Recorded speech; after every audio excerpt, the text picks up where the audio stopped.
23 Ngo Te vs UTE. GR number 161793. 579 SCRA 193, 2009. Facts. The parties' whirlwind relationship lasted more or less 6 months. They met in January 1996, eloped in March, exchanged marital vows in May, and parted ways in June. After almost 4 years, or on January 18, 2000, Edward filed a petition before the Regional Trial Court Quezon City for the annulment of his marriage to Rowena on the basis of the latter's psychological incapacity. The psychologist who provided expert testimony found both parties psychologically incapacitated. Petitioner's behavioral pattern falls under the classification of dependent personality disorder, and the respondent's, that of the narcissistic and antisocial personality disorder. The trial court, on July 30, 2001, rendered its decision declaring the marriage of the parties null and void on the ground that both parties were psychologically incapacitated to comply with the essential marital obligations. On review, the appellate court reversed and set aside the trial's court ruling. It ruled that petitioner failed to prove the psychological incapacity of respondent, for the clinical psychologist did not personally examine respondent, and relied only on the information provided by petitioner. Further, the psychological incapacity was not shown to be attended by gravity, juridical antecedents, and incurability. In sum, the evidence adduced fell short of the requirements stated in the Molina case needed for the declaration of nullity of the marriage under Article 36 of the Family Code. Dissatisfied, petitioner filed before the SC the instant petition for review on certiorari.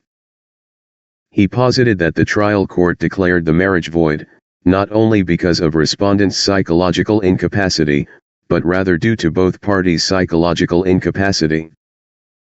He also pointed out that there is no requirement for the psychologist to personally examine respondent. Issue: whether, based on Article 36 of the Family Code, the marriage between the parties is null and void. Ruling: yes, the marriage between the parties is null and void. While petition for review for certiorari was granted, the decision of the CA was reversed and set aside, and the decision of the trial court was reinstated. Both parties afflicted with grave, severe, and incurable psychological incapacity, the precipitous marriage is, thus, declared null and void. For the fulfillment of the obligations of marriage depends on the strength of this interpersonal relationship. A serious incapacity for interpersonal sharing and support is held to impair the relationship and consequently, the ability to fulfill the essential marital obligations. The root cause of the psychological incapacity must be, a. medically or clinically identified, b. alleged in the complaint, c. sufficiently proven by experts, and d. clearly explained in the decision.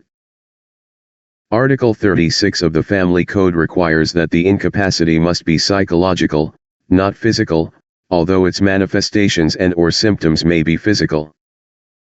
In dissolving the marital bonds on account of either party's psychological incapacity, the court is not demolishing the foundation of families, but it is actually protecting the sanctity of marriage.